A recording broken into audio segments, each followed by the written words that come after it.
June 7th. Everyone called in the morning time by the reflex row from the rousing 5 o'clocker. Glorious morning. The scene the reversal of that of last night. The forest to the east shows a deep blue-purple mounted on a background that changes as you watch it from daffodil and amethyst to rose-pink as the sun comes up through the night mists.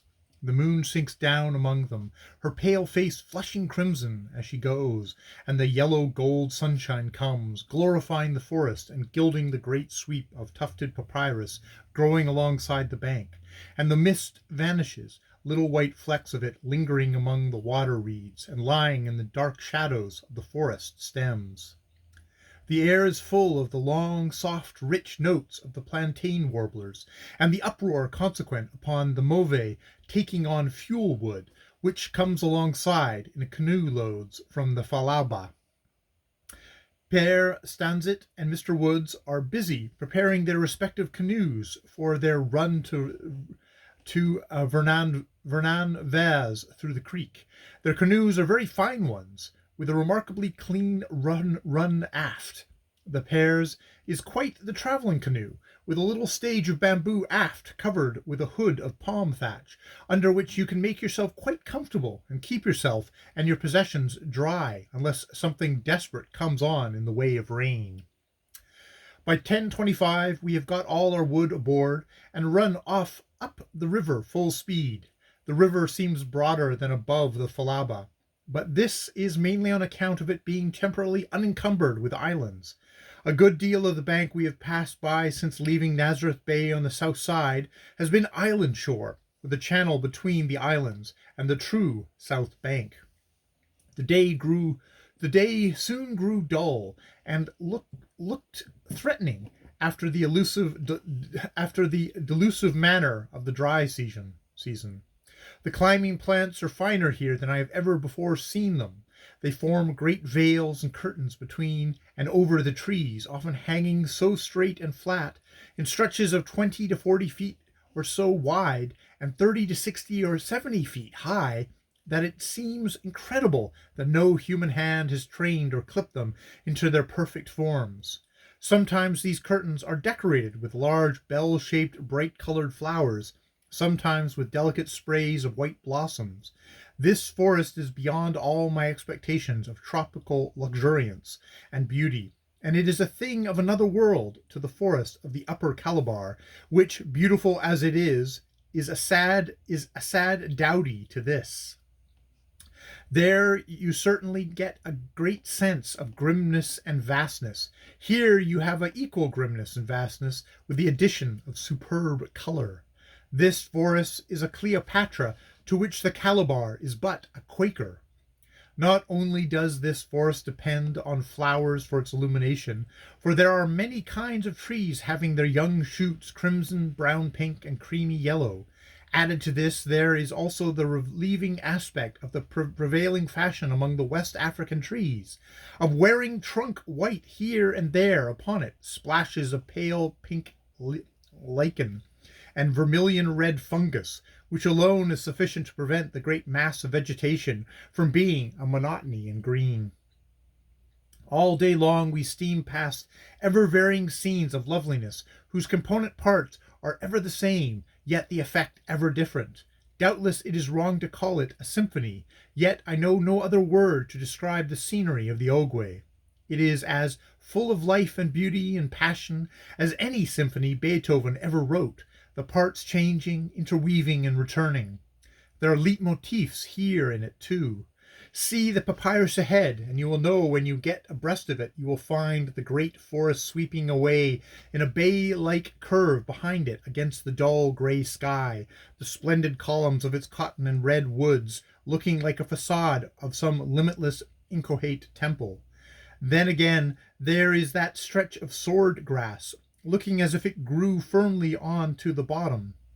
So steadily does it stand, but as the mauve goes by, her wash sets it undulating in waves across its broad acres of extent, showing it is only riding at anchor, and you know after a grass patch you will soon see a red dwarf clay cliff, with a village perched on its top, and the inhabitants thereof in their blue and red cloths, standing by to shout and wave to the Move, or legging it like lamplighters from the back streets and the plantation to the river frontage, to be in time to do so.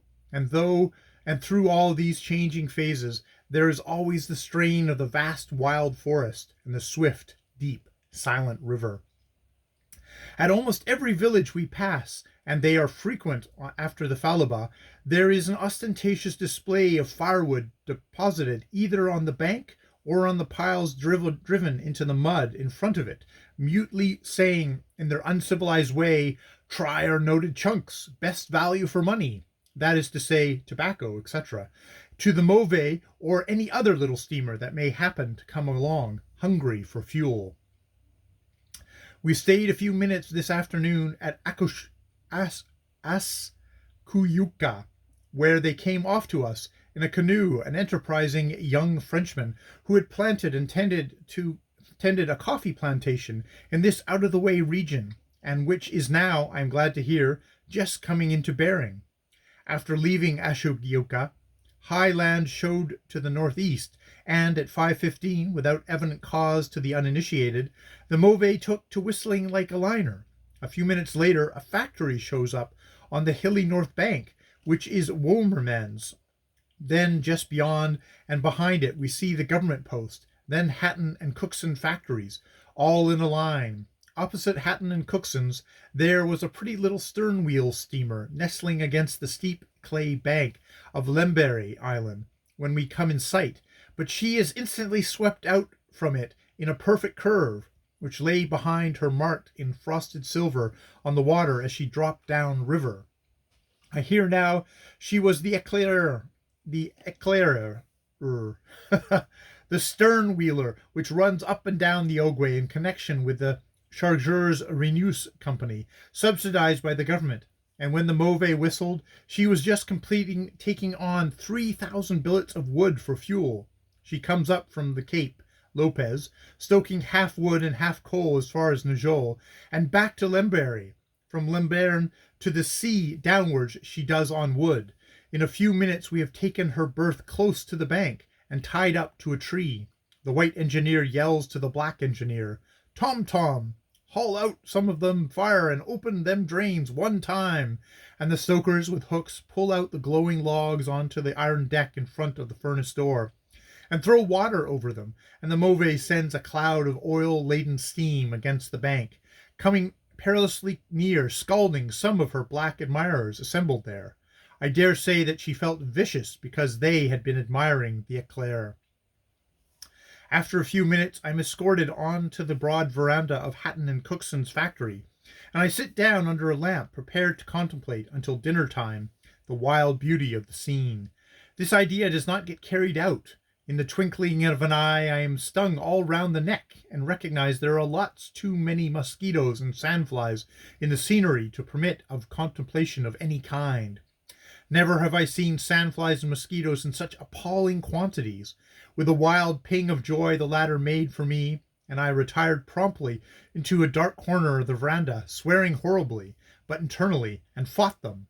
Mr. Hudson, agent general, and Mr. Cockshut, agent for the Ogwe, walk up and down the beach in front, doubtless talking cargo, apparently unconscious of mosquitoes, but by and by, while we were having dinner, they get their share. I behave exquisitely, and am quite lost in admiration of my own conduct, and busily deciding in my own mind whether I shall wear one of those plain ring halos, or a solid one, a la Simbay, when Mr. Hudson says in a voice full of reproach to Mr. Cockshut, "You've got mosquitoes here, Mr. Cockshut." Poor Mr. Cockshut doesn't deny it. He has got 4 on his forehead, and his hands are sprinkled with them. But he says, "There are none at Najol," which we all feel is an absurdly lame excuse, for Najol is some 90 miles above Lemberry, where we are now. Mr. Hudson says to him, tersely, and feeling he has utterly crushed Mr. Cockshut, turns on me, and utterly failing to recognize me as a suffering saint, says point blank and savagely, "You don't seem to feel these things, Miss Kingsley." Not feel them, indeed. Why, I could cry over them. Well, that's all the thanks one gets for trying not to be a nuisance in this world. After dinner, I go back on to the Move for the night, for it is too late to go round to Kangway and ask Miss Mistress Mademoiselle Jacquot of the mission of Anglique if she will take me in. The air is stiff with mosquitoes, and saying a few suitable words to them, I dash under the mosquito bar and sleep, lulled by their shrill yells of baffled rage. So that's Jacot. Miss, is that Madame? No, it's not Madame. It's Mademoiselle. Mademoiselle. M-M-E. Mademoiselle Jacot. Mademoiselle Jacot is what I'll go for. Hopefully, when we see her on June 8th, going forward.